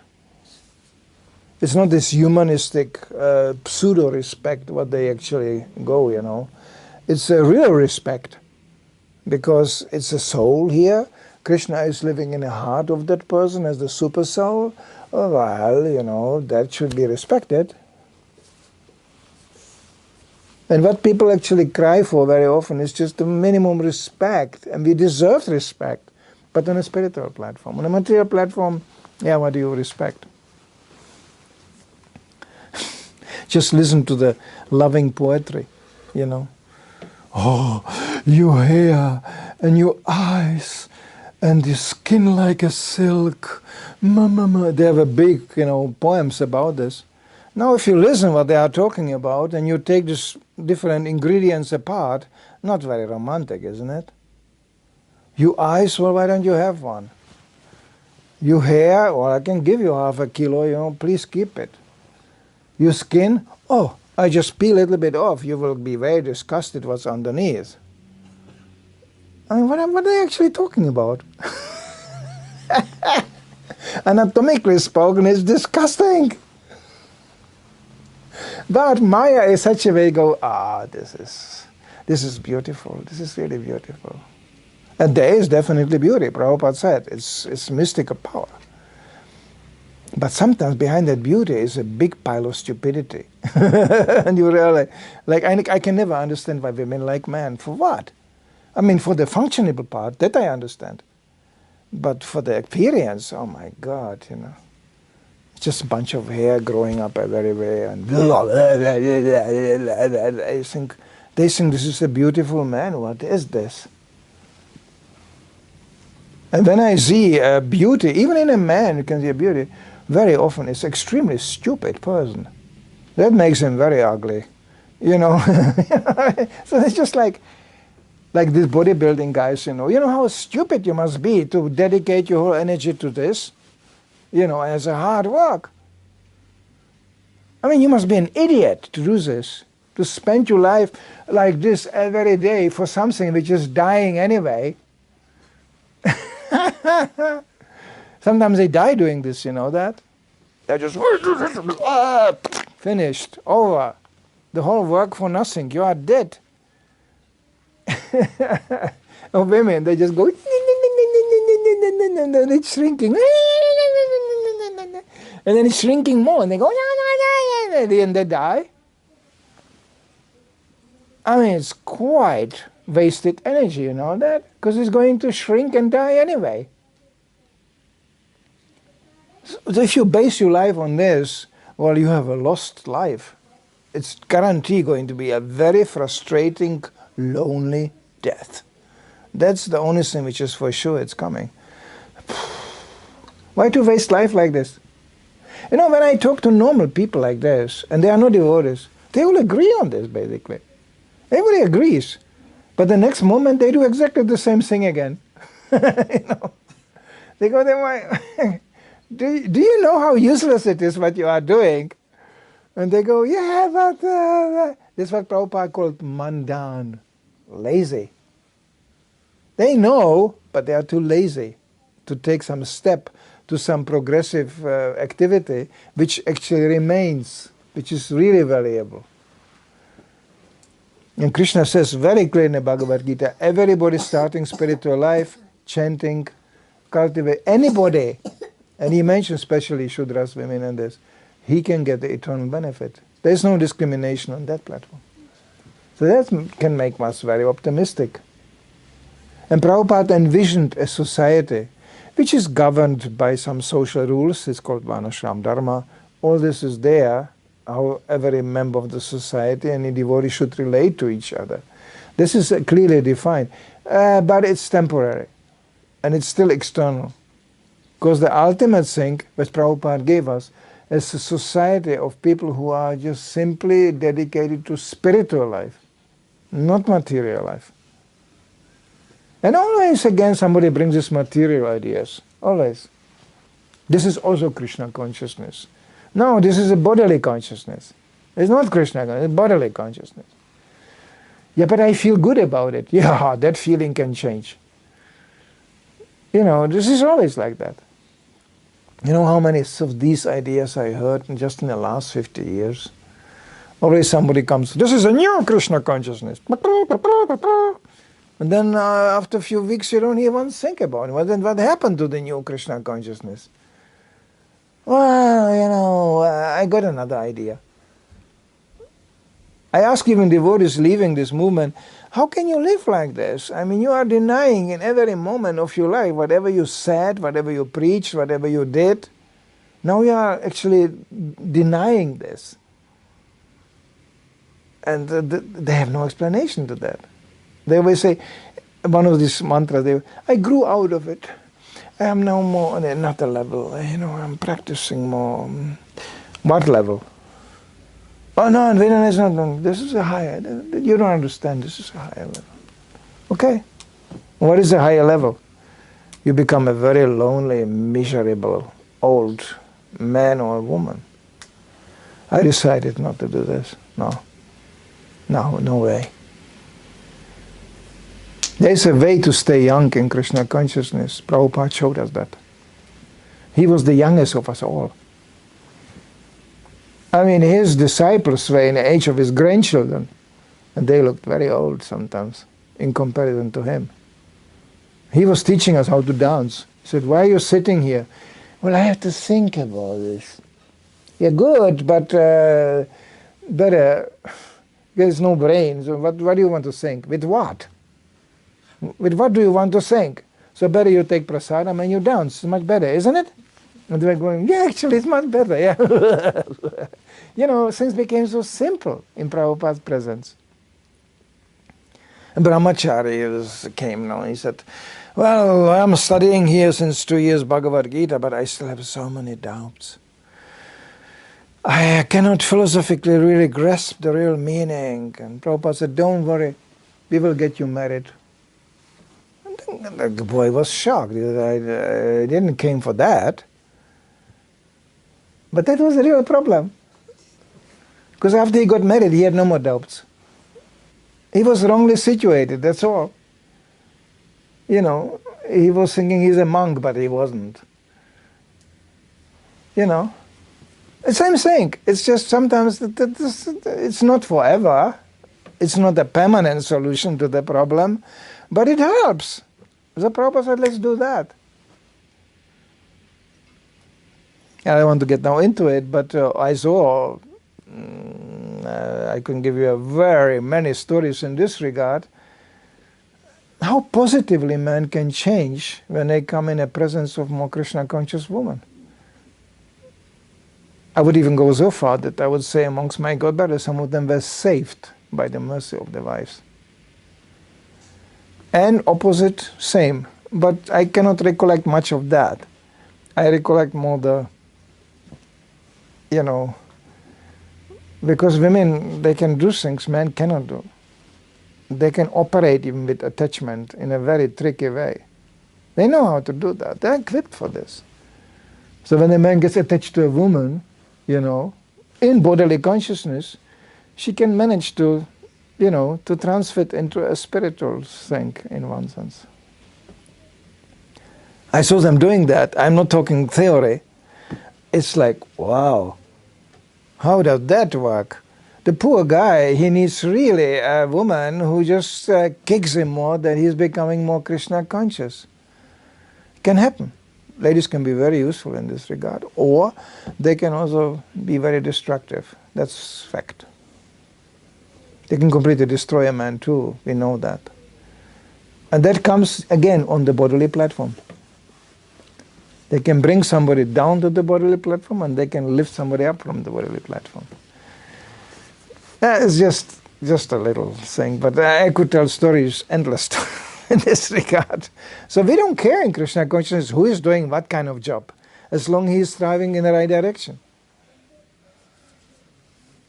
The cooperation, man and woman, is very useful, because when ladies sometimes get too much emotionally overloaded, then this is the duty of the man, to come in and say, wait.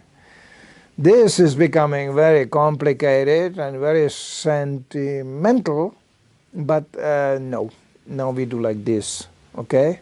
This is the course of action.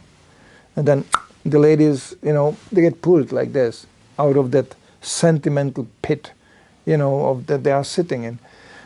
It can work both ways, but I mean, it's very useful as long as the direction is correct.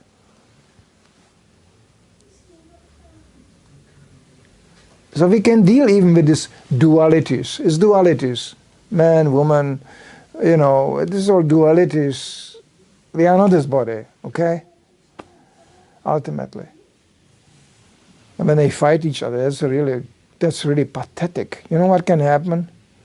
Man fights the woman, women fight the man. The next lifetime, they just switch. He dies, I hate women. Well, next time, we will be a woman. Karma is very, very precise. Or the woman dies, this man, he did such evil to me. I will pay you back for this. No problem. Next lifetime you can become a man, she becomes a woman, and you can pay him back to that. It's pay time, all the time. Karma means all the time pay time. I don't want to be too autobiographic, but I could present you a story from my life, which is exactly illustrating this. And it happened in Krishna consciousness. We still have both devotees, but they still pay time. It goes parallel to it. Not so bad. Krishna made it more educational. Because when Krishna, devotees think, why Krishna allows me to suffer like this? To learn. In the material world, not to be a devotee is horrible because you suffer, but you don't have brain to understand why. In Krishna consciousness, you may also suffer, but Krishna gives you the brain. Why? And you learn. That's the reason why you see karmis, they never learn one damn thing, because they don't want it. But devotee wants to learn, understand, why am I suffering? Krishna gives you the intelligence. You don't need really a big astrologer for that. That will come naturally.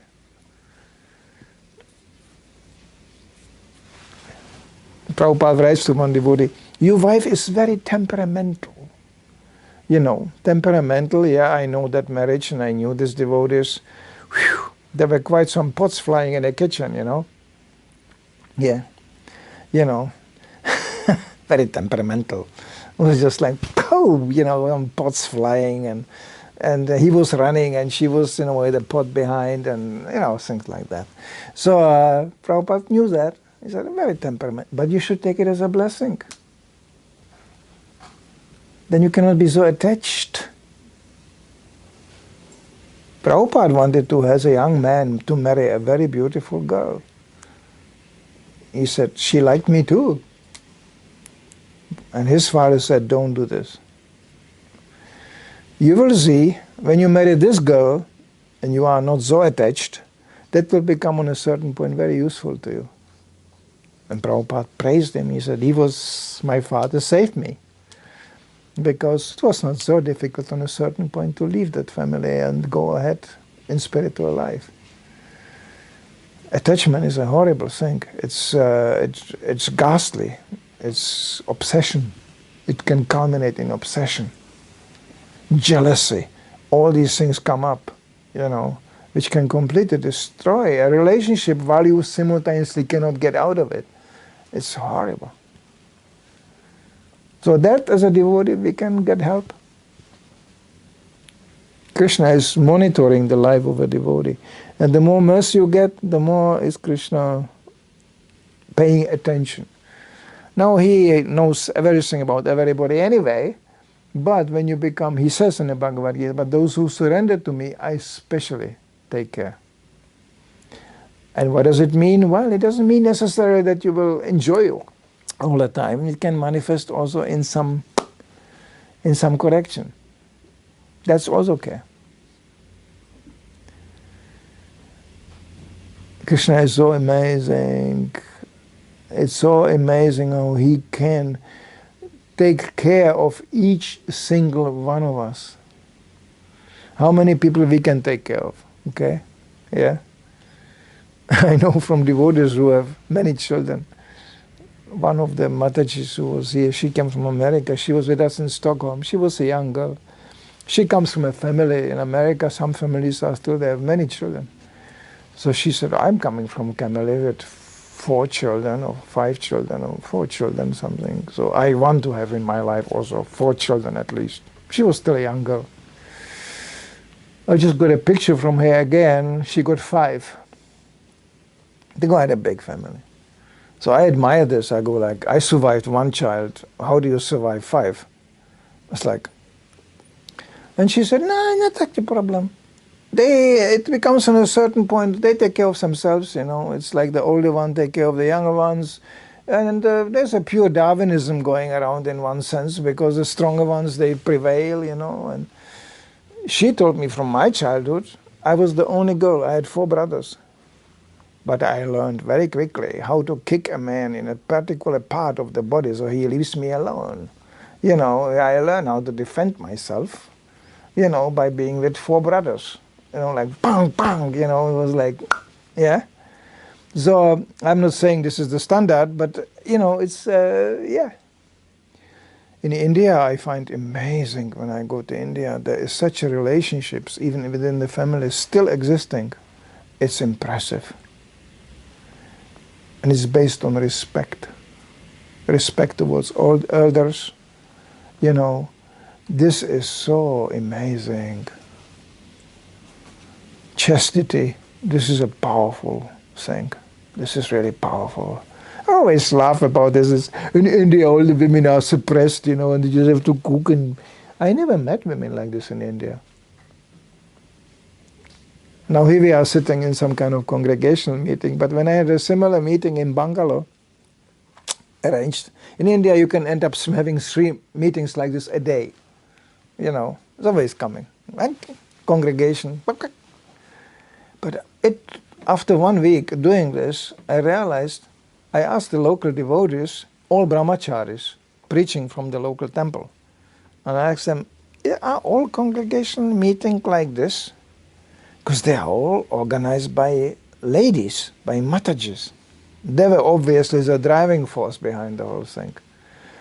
So I was going, whoop, up, up. They have the little mopeds, you know, and they were just coming together and congregational meeting, Prabhupada disciple is here, blah, blah, blah, you know, and they had the internet, blah, blah, blah, blah, and they just, you know, and it was always like 40 people a very meeting. You have like 120 people a day, and they're sitting there, and it's all Matajis. And I go like, where are the suppressed women in India, you know? And the brahmacharis, they're very pragmatic. They just laughed. They said, yeah, it is like that.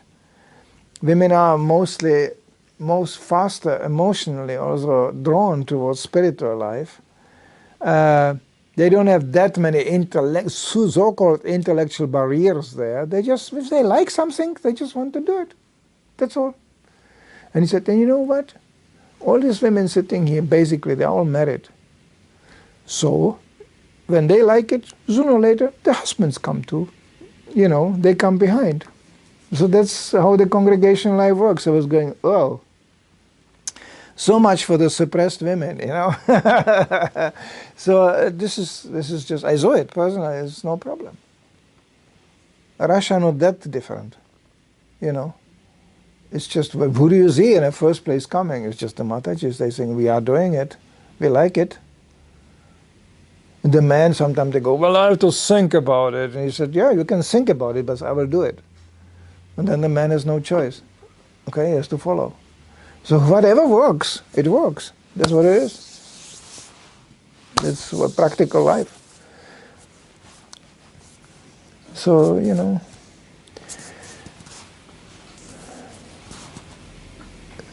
So any of these gatherings, we should never think, oh, I mean, I know what I'm talking about because I was in Sweden for mostly very intensely for 28 years.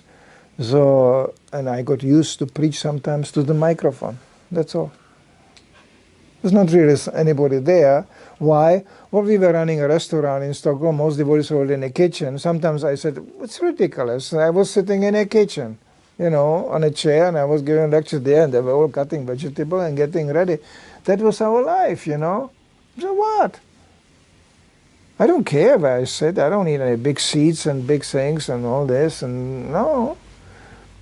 The major thing we hear about Krishna. That's the real important part. And where and how, yeah, it's a detail. I don't need that somebody is washing my feet. And sorry, I really don't need that. I respect that. This is a very cultural thing like that. This is good. But in the West it doesn't happen. And I think it's okay. No problem with that. This is all secondary thing. The first thing is, this movement was starting for coming together and hearing about Krishna. That's the important part. And then trying to apply it in our lives. Srila Prabhupada right away from the beginning said, we start now here with these young people, you know. And then he realized they're all hippies. And hippies were, one thing was always there, and it is there until today in America. The blend between male and female is very loose, you know. In America, any Mataji comes to you and going, just starts to speak to you like this. Sometimes they punch you too. So, you know, so you go like, okay, well, you know. The Prabhupada saw it. So, what do you do with such a thing? He just put everybody into preaching field. Everybody he pushed into the preaching field. But he also introduced the first marriages, which was, you know, revolutionary. Sannyasis are usually not the marriage makers. They're actually not supposed to do that. But Prabhupada had no other choice.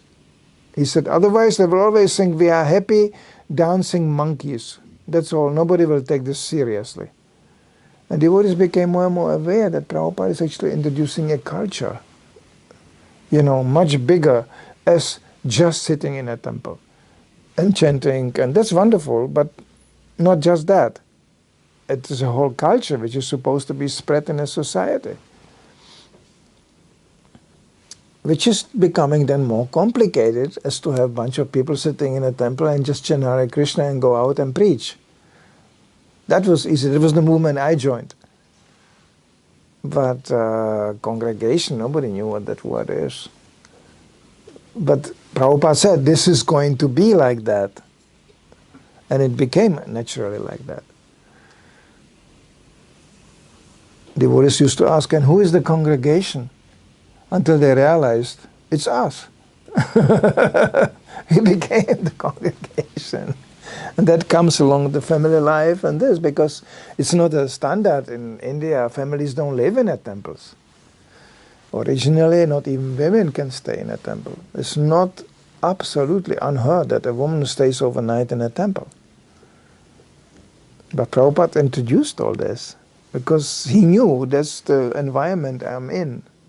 So he invented even the word brahmacharini, means actually a nun, you know, and he put it together in a temple, which is a very risky experiment. How many monks or nuns we saw falling in love with the opposite sex? Quite few, you know. So Prabhupada took all this risk just for the sake of preaching. So this is actually what this nature of this movement is. And we should keep it that way. We should not try to change it or unnecessary adulterate it to something which sometimes people define like the present circumstances. The present circumstances are only degrading, that's all. It's Kali Yuga. It's only way down. There's no improvement in the society. In my lifetime, and that's just 70 years, I saw such a degradation in a society you cannot imagine. When I was a young boy, there was not one magazine with some naked lady on it. Oh, when the lady was in bikini, you know, bikini dress, that was called pornography. That was like that. It was public display. And that was still considered very old, a very liberal time. Now, couldn't even mention what's going on. It's completely established already. you feel almost embarrassed that you have a normal sex life, normal eating, normal sleeping. And they go, what's wrong with you? You look so normal. In America, you know, they go, hello, what kind of medicine are you taking and what's the name of your psychiatrist? That's a social interaction. What medicine you take and who's the psychiatrist? And then comes, do you have a good lawyer? That's like completely part of the conversation. You go, why should I talk about this? You know, I have no lawyer and I don't need any medicine and, you know, why, you know. This is the wonderful thing when I used to preach with my wife. And what do you think about women? I said, I don't know, ask my wife. Finished. And she was quite happy. She was, oh boy. We had one lady in Germany. She used to be a famous actress before. She was very famous in Germany, and she joined this movement. So devotees took her on a public programs, you know. And that was already in the 70s, 80s came already the questions. What about women in Krishna consciousness? Are they not suppressed? So we said, well, I don't know, ask her. And she stood up and said, do I look like that?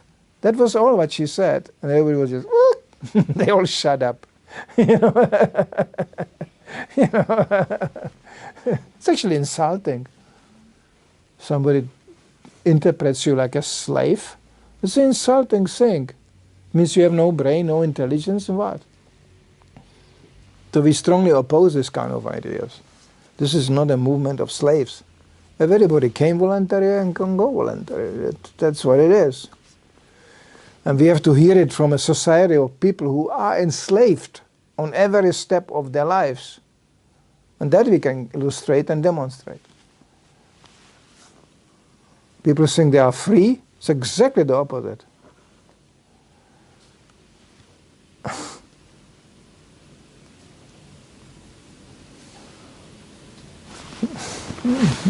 I can go like this forever. I don't, you know, but please, we have a program here and we have to stop sometimes, isn't it?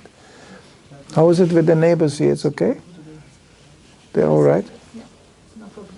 It's an important issue. Yeah. Till now, we are okay. Yeah? Yeah. You may not, I'm bad flatterer, but things really improved here. It's really nice. Thank you. This is really nice. Thank you, you are here today. Special for us. You have to imagine that you are here in a location where there was no Krishna consciousness ever before. This was a part of the world where just some aborigines were actually living. One devotee told Prabhupada, these Vikings were really good Kshatriyas.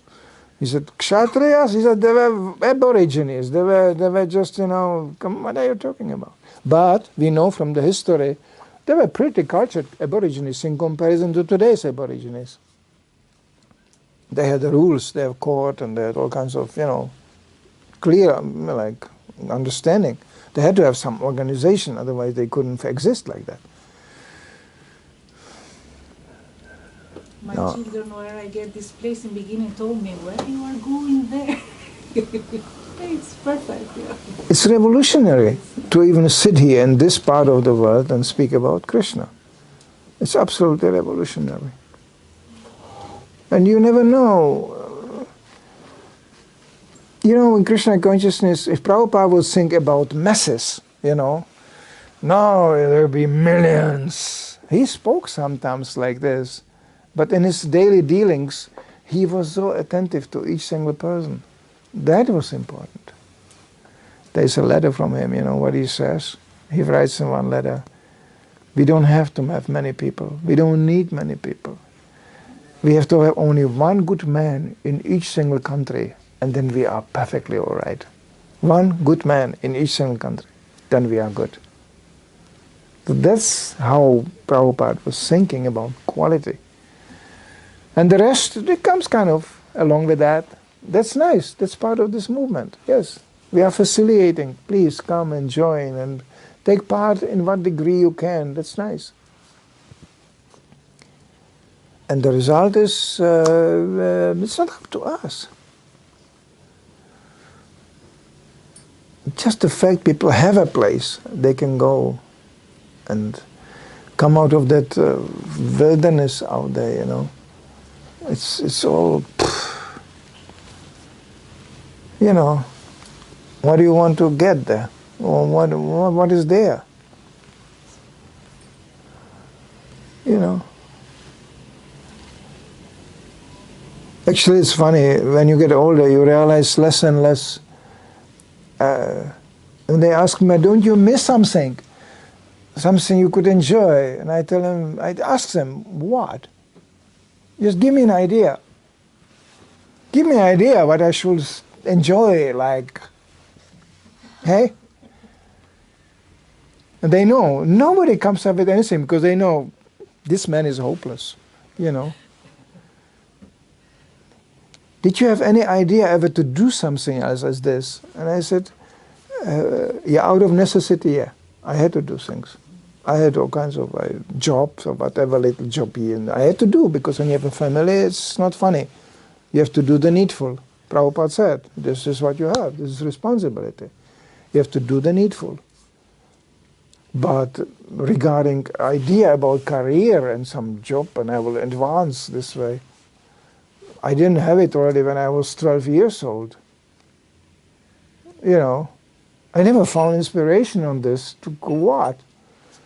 Even becoming a famous artist. You know how many famous artists are there already? And they are better like me. There's always a better artist out there. So, to express myself, yeah, that's nice. But to make a career out of this, I can give you an outline of famous artist career. I saw it in front of me. I had my first exhibition, I was like 14 years old, you know, in a very prominent gallery, because you need a prominent salesman to propagate, you know. It's all about propaganda. I was not inspired by this. You know, it's just like I was going, this is my life? I have to sell myself to people like this? And I saw some really good artists who were at the end doing, you know what they were doing? Painting advertisement. Coca-Cola. You know, that was the end of their career. And you get a good money for that. But that's what I'm going to do? You are contracted, you know, you get contract and then you make Coca-Cola. That's it. You know. Singing, no, but I was desperate. I didn't know how to, what else. Then I gave up. I said, okay, I will just depend on Krishna. Let's see what happens. And I'm still living, like going, let's see what happens this year. It's an interesting life, you know, because they ask me, well, do you know what happens this year? I tell them, no, I have no idea. I was going in, you know, September, I was invited. I have lots of contacts all over the Europe.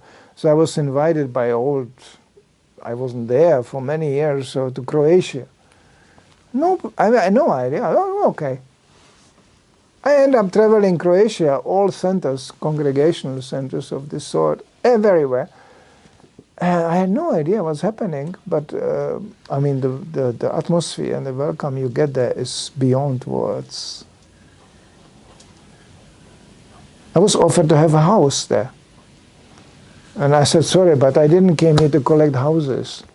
Because it's nice to get a house, but who is going to maintain it? I know this. I learned my way, 2 houses, you know. That's what I do right now in Sweden, you know. When I come around, there's a big house. And what I do, well, you know, I always, every day I have to fix something, you know. That's what you do when you have a house. You're a householder. But actually, at the end, you don't know if the house is holding you or you are holding the house, or, you know. Some people give up, but they rather live in a flat because it's much less maintenance. House is just click. So I said, thank you for the house, but I didn't came to Croatia to collect houses. I came there to meet devotees, and it was beautiful, wonderful. There's so many beautiful devotees out there, but you don't hear about them much. You have to go to them, you have to meet them, you know, you have to see them. And it's really exciting to see how people are surviving in Krishna consciousness despite all the external obstacles and odds, in full faith in Krishna, you know. When you see this kind of faith coming up, oh, that's inspiring. This is really, you go, oh, if it works for them, it has to work for me. So, and you learn really to admire anybody in different stages of life, you know. Yeah, you learn really to appreciate. They are still here. Like, I'm sorry, I get a little bit personal, but I don't know even your name. I forget names, but I never forget faces. But so far I know every time I'm in ISKCON, you are there with the beatback going, Hare Krishna, yes, yes. It gives me some idea. You will probably go back home, back to Godhead in this lifetime. Because you are always there, Hare Krishna, Hare Krishna. And I don't know you, I've never had some personal exchange, but it's wonderful. It's just wonderful. Somebody is just there determined, no, I will be chanting Hare Krishna, I'm a devotee. This is not so common. Because I saw many people changing, really changing. Unfortunately, we have to say every little progress we make in Krishna consciousness never goes in vain. It's eternally preserved. So that's a very optimistic news, because people can change and people can do and give it up and do all kinds of things. Even amongst my godbrothers, there are quite few I wouldn't even recognize physically if I would meet them. They changed so much. But they did wonderful service for a while. And then there are those I will never meet again for a simple reason. They are all dead. Every year I hear, how is he doing? Oh, he just died. Okay. You think, well, am I still alive? Hey, this is amazing. He was younger like me, you know, and he's gone. Boop. That's also very educational to see that. So you learn to appreciate the moment, the here, right now, here, there, you are here, it's great. You know, it's because tomorrow we can be all dead. You know that? People are always worrying what they didn't have in the past, what they missed in the past, and what they don't have in the future. And then meanwhile, they die now. That's really Maya. You know? People don't know how to live now. And that's Krishna consciousness. That moment, this will never come back. So it's quite precious.